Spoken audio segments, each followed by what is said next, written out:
Hello everyone, welcome back to another Farm Fact Friday. Last week I posted asking if there were any questions related to farm or agriculture that would be interesting to you. And I appreciate those who responded with suggestions. Samantha Miller, we will be sending you a farm to table prize for your suggestion to learn more about women in agriculture in Northwest Ohio. So I'm going to work on building a list of what women in ag do and hopefully collaborating with those women so that they can share their experiences. So I love the idea and I appreciate it, and stay tuned for more to come there.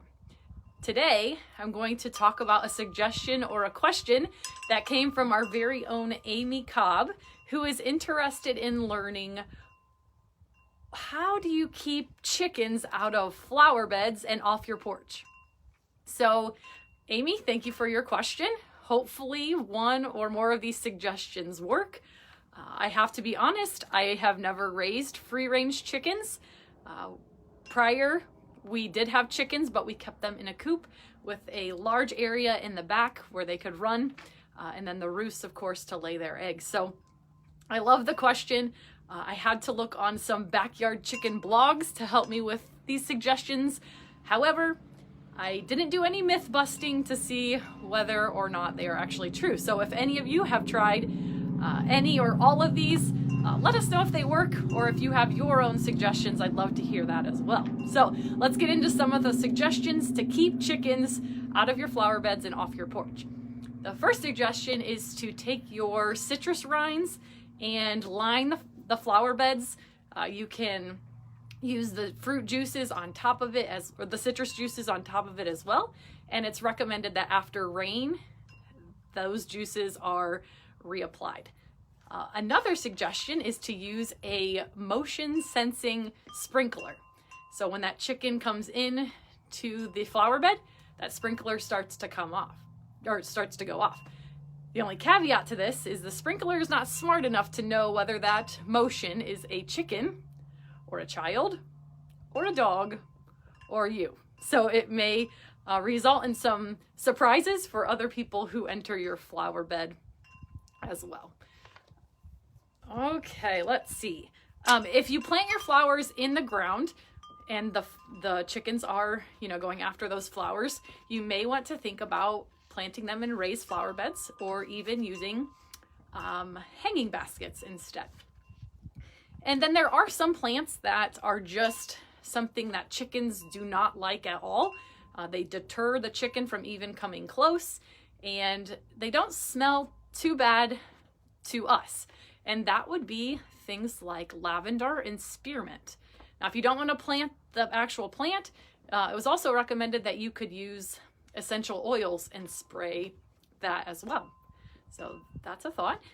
And then the final one for keeping them out of flower beds is the fact that chicken are predators. No, they're prey. They're prey, and they have predators in the form of things like a hawk or an owl.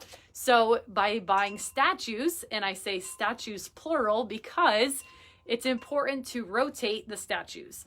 If a chicken is trying to come into the flower bed, sees the predator, comes back multiple times, it's soon going to notice that it's just a statue. So by having more than one, you can rotate them and keep the chicken guessing whether or not it's real or a decoy. Now let's talk about keeping your chickens off your porch, which is why I'm on my porch today. The first thing is trying to figure out what is enticing that chicken to come onto your porch, if anything at all. Now, I know chickens can't talk and you can't ask them, but you can maybe watch them and see if there's a particular thing that they're going after when they're on your porch, and maybe simply removing it would take care of that. Now, porches also provide us with shade, and if it's a hot summer day, maybe they're just trying to get out of the blazing sun. So offering other options for shade could help that as well.